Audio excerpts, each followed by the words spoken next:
उलट म्हटलं तुम्ही किती ग्रेट आहे ना.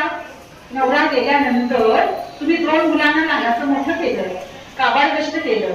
आणि ती बाई इतकी भारी होती, ती मला म्हणायची आपल्याला मॅडम फुकटचं काही नको असं म्हणायचं. मला म्हणली फुकटचं काही नको, अजून 4 काही घरची भांडी असेल पण वाईट मार्गाला जाणार नाही. अशी बारीक दागिने नाही, काही नाही. म्हणजे त्या महिला जरा वेगळ्याच असतात. त्यांच्याकडे जर तुम्ही बघितलं तर त्यामध्ये वेगळा घटक आहे. म्हणजे एकतर खचलेल्या, दबलेल्या आणि पिचलेल्या असतात आणि वंचित असतात. वेगळ्या वेगळ्या योजना असतील, काही असेल, त्यापासून त्या वंचित राहिलेल्या असतात. म्हणून त्यांना समाधान घेण्यासाठी गेलं, घराघरात जाऊन भेटलो. काही एक बाई मला म्हणाली, होय आमच्या ज्येष्ठ नागरिकमध्ये असा भेदभाव करायचा नसतो असं सांगितलेलं आहे, तर आम्ही येऊ. असं पण बायका भेटल्या म्हणजे येऊ. काय म्हणजे आम्ही काहीच नाही येणार नाही, काय असतं कमी प्रॉब्लेम.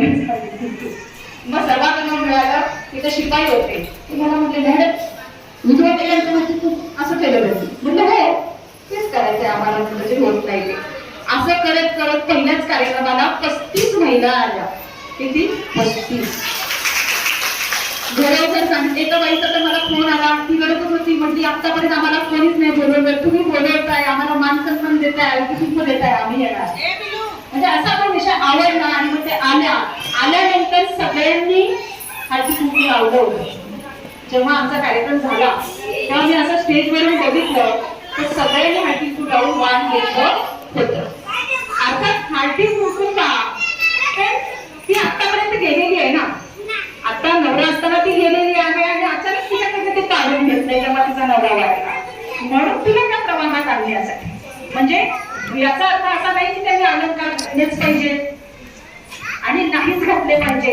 म्हणजे दोन्ही बाबतीमध्ये सक्ती नाही पाहिजे. बाईवरती काय नाही पाहिजे? सक्ती नाही पाहिजे, बंधन नाही पाहिजे. तुम्ही हे अलंकार घालाच किंवा हे अलंकार काढाच, हे तिच्या मनावर तिला डिपेंड असलं पाहिजे की तिला काढायचे किंवा तिला काढायचे. पण तिला आतापर्यंतची सवय आहे की ती नटते थटते. आणि म्हणून असा तुझ्यावर कुणी करू नये. मला 2 बायका अशा भेटल्या ज्या म्हणाल्या, बाई माझ्या शेजारच्या बाईला हळदी कुंकूला आमंत्रण घेतात, मी तिथेच बसलेली आहे, पण मला तिळगुळाला कधी तू ये ना असंही म्हणत नाही. आणि हे सांगताना ती रडत होती. म्हणजे तिला ते दुःख वाटत होतं की तिला बोलवलं पण मला नाही बोलवलं. मग माझं काय अपराध आहे? माझं युट्यूब चॅनल आहे चक्रभेदी NGO म्हणून. त्यामध्ये मी त्यांची भाषणं, म्हणजे एका गावामध्ये मी गेले, तिथं शब्द पण घ्यायला लागले ग्रामस्थांना. 50 ते 60 गावांमध्ये जाऊन आम्ही हा विचार प्रबोधन केलं. आता शासनाचा GR आलेला आहे. सगळ्यांचे इकडे लक्ष आहे. चुळबुळ थांबा, खाली मोबाईल मध्ये गेला. शासनाचा आता काय आलेला आहे? GRच आलेला आहे की प्रत्येक ग्रामपंचायतमध्ये, प्रत्येक ठिकाणी, नगरपंचायतमध्ये ठराव करून घ्यायचा आहे की विधवा आणि प्रथा आपल्याला बंद करायची आहे. म्हणजे नवरा वाढल्यानंतर तिचं कुंकू पुसणं, तिची जोडवी काढणं, मंगळसूत्र तोडणं, ह्या सगळ्या प्रथा अनिष्ट आहे आणि त्या बंद झाल्या पाहिजे असा शासनाचा GR आला. आमचा 6 फेब्रुवारी 2022 ला कार्यक्रम झाला आणि 17 मे 2022 ला शासनाचा GR आला. मग तो शासनाचा GR घेऊनच आम्ही आता ग्रामपंचायतीमध्ये जायला लागलो की शासनाने जाता सांगितलंय, आता काय आम्हीच फक्त सांगतोय असं नाही. आणि मग त्याला थोडस, पण तरी मनामध्ये इतकं होत नाही, कारण त्याच्यावरती विविध उपक्रम व्हायला पाहिजे, मानसिकता लोकांची व्हायला पाहिजे. कारण काही वेळेला तर असं होतं गावातल्या महिलांना ते माहित नाही, बऱ्याच सरपंचांनी गावामध्ये ठरवच केलेलं नाही, असा पण विषय आहे. आता आमची आई आहे, माझे वडील वारले आणि मी तिला सांगितलं की मी आता सगळीकडे सांगते तर तू काय आपल्या जशी आहेस तशीच राहा. तर जेव्हा मी त्या महिलेला सांगितलं तू काय काढत बघत बसू नको, आहेस तशीच तू राहा, तिला पण ठीक आहे म्हणाली.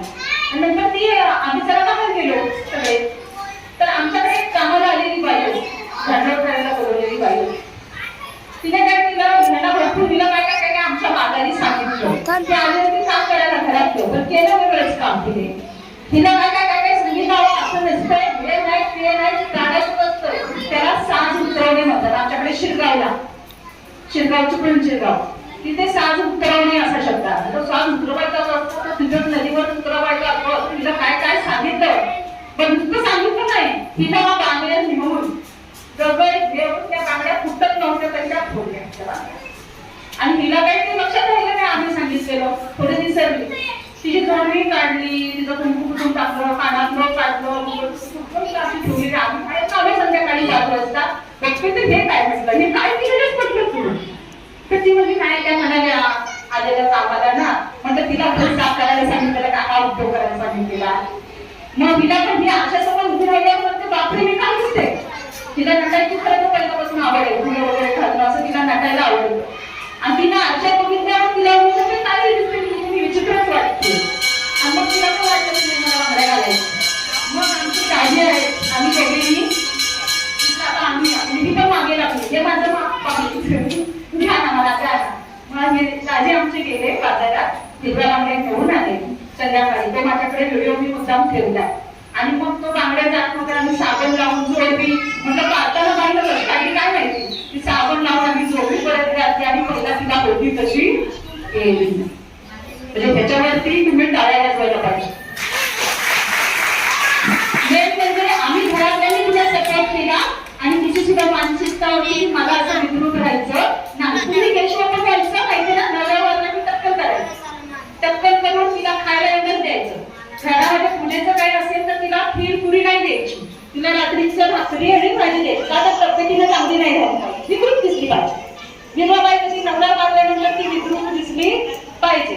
म्हणजे आपल्याला असं वाटतं की केशवपण आणि सतीच्या प्रथा बंद झाल्या, परंतु ती ह्या प्रकारे जिवंतच आहे.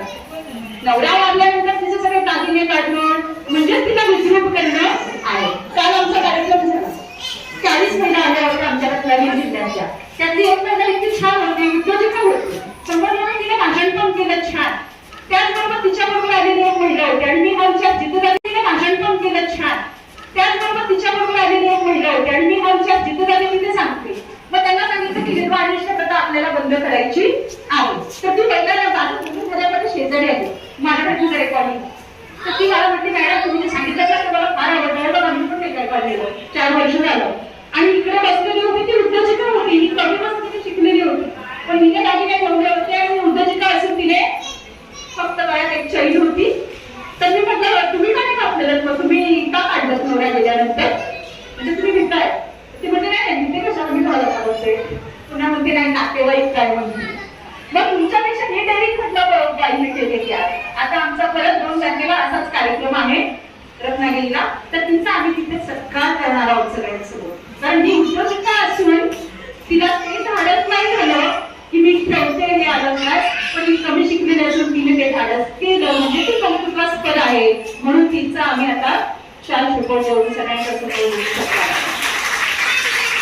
आता बायकांचे प्रश्न आहेत आपले आणि आपल्याला सोडवावे लागतील. आपल्याला जागृत व्हावं लागेल, आपल्याला बोलायला शिकायला लागेल.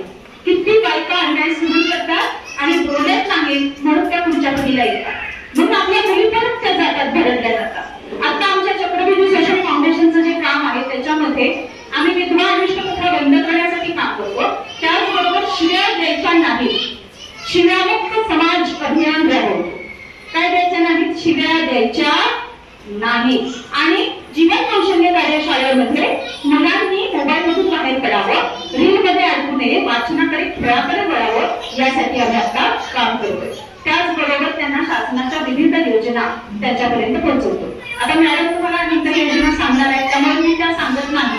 तर तुमच्याकडे जर 18 वर्षाच्या आतील 2 मुलं जर त्या विधवा बाईला असतील किंवा दोघांपैकी आई आणि वडिलांपैकी एक जण कोण वारला असेल तर त्यांना आपण एका मुलाला 2500 असे महिन्याला तिचे मिळून 6000 तिच्या अकाउंटला टाकून देतो, मिळवून देतो. तुमच्या ओळखीमध्ये अशी जर कोण महिला असेल जी गटपतीत आहे, एकच आहे, विधवा आहे आणि तिला 18 वर्षाच्या आत जर 2 मुलं असतील तर तिच्या महिन्याला तिच्या अकाउंटला 6000 रुपये करतो. आता तुम्हाला योजना भरपूर आहे पण तुम्हाला मी एक तरी सांगते, बाकीच्या वेळेला सांगणार आहे. पण ही योजना आपण नुसती सांगणार नाहीये तर तुम्हाला ती मिळवून देणार आहे. नातेवाईकडे मी एक फॉर्मॅट पाठवते, काय काय डॉक्युमेंट लागतात, तुम्ही आजूबाजूला लक्ष द्या आणि अशा महिलांची नावं इथे येऊन सुचवा जेणेकरून आपल्यामुळे ती 4 तास ती मुलांना चांगलं खाऊ पिऊन घालेल आणि चांगला कपडा लत्ता देईल. एवढं कराल ना, आजूबाजूच्या महिलांना आपल्याला सांगायचं आहे. आणि दुसरं 15 मिनिटं मी बोललेली आहे. आणि दुसरं सांगायचं असं आहे की शिव्यामुक्त करायचा आहे. मी एवढ्या ठिकाणी सांगते, शाळेमध्ये मुलांना विचारते, आता तुम्ही मला सांगा, शिव्या देणं चांगलं आहे की वाईट आहे? काही ना काही नाही वाटत का?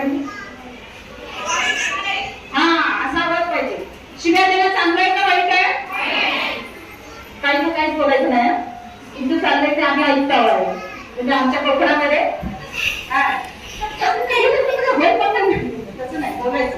मी आता काय म्हटलं, आपल्याला बोलायला पाहिजे. तुम्ही आम्ही बोललो नाही म्हणून महिलांचे अत्याचार वाढत गेले आणि पुढच्या पिढीला ते संक्रमित झाले. आज आपण बोललो नाही तर आपली मुलगी त्याच घाटात बदलली जाणार आहे. आपल्याला पुढच्या पिढीचं, आपण ऐकलं मला लहानपणापासून शिव्या, पण आपल्या पुढच्या पिढीला ते ऐकायला मिळायला नाही पाहिजे. शब्द हे पॉवरफुल असतात. चांगले शब्द बोलावे आणि चांगलं घडतात. शिव्या नाही काय चांगलं नाही. आतापर्यंत आता तुमच्या स्पर्धा झाली आहे का की ज्याला शिव्या जास्त चांगल्या येतात त्यांना हा अमुक पुरस्कार मिळालाय का? नाही ना. शिव्या हे चांगलं नाही, पण चांगलं नाही ते का करा आपण, आणि चांगलं नाही ते का सहन करा आपण.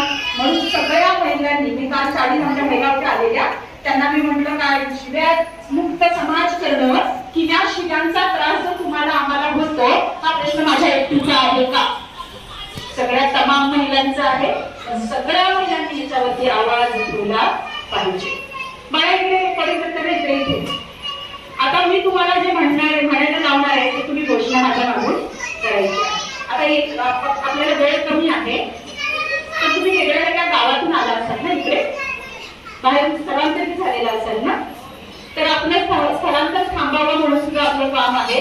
ज्यांना उद्योग व्यवसायासाठी कर्ज हवं असेल त्यांना पण आम्ही मिळवून देतो. बिनव्याजी कर्ज, शासनाच्या खूप योजना आहेत. मी सरपंचांना अनेक वेळा शिकवलं, पण आता डायरेक्ट सामान्य व्यक्तीला काही मिळत नाही म्हणून तुमच्यापर्यंत. जर तुम्हाला उद्योग व्यवसायात काही करायचं असेल तरी तुम्ही काटेबाईंकडे नाव द्या, त्यांच्याकडे पण घ्यायचं. मी बोलवायचं. आता आपण घोषणा करणार आहे. मी म्हणणार बंद करा, बंद करा. तुम्ही म्हणायचं शिव्या देणं बंद करा. मी म्हणणार बंद करा, बंद करा. अनिष्ट प्रथा बंद करा, असं तुम्ही म्हणायचं. सगळ्या तयार? हात वर करा. सगळ्यांना वाटतंय ना शिव्यामुक्त समाज हवा आणि आपल्या प्राण्यांवरती भांडण शिव्या करू नये. पहिला आपल्यापासून सुरुवात. आपण देत असू तर पहिला आपल्यापासून. ठीक आहे. बंद करा, बंद करा, बंद करा, बंद करा. असं करा, असं करा. बंद करा, बंद करा. शिव्या देणं बंद करा. बंद करा, बंद करा. हा चालेल. पुन्हा तुम्हाला वेळ करताना कधी भेटल कधी आता अनिष्ट प्रथा. हा बंद करा, बंद करा, बंद करा, बंद करा. छान. जर सगळ्या महिला बोलायला लागल्या तर एकही एसटी मध्ये आम्हाला, आता मी ते बोलत नाही शिव्याची वाईट आहेत म्हणून आपण अपशब्द बोलत नाही, तर शिव्या ऐकायला मिळणार नाही. आणि अशा अनेक प्रथा आहेत ज्यामध्ये बाई भरवली जाते. समानतेचं जग नाही, समानतेचं जग आलं पाहिजे, समतेचं जग आलं पाहिजे. आणि यासाठी आपण आया जाग्या झाल्या. सगळ्यांनी तुम्ही छान ऐकून घेतलं. काटेबाईंनी मला इथं बोलण्याची संधी दिली. सगळ्यांचे खूप खूप आभार. थँक्यू.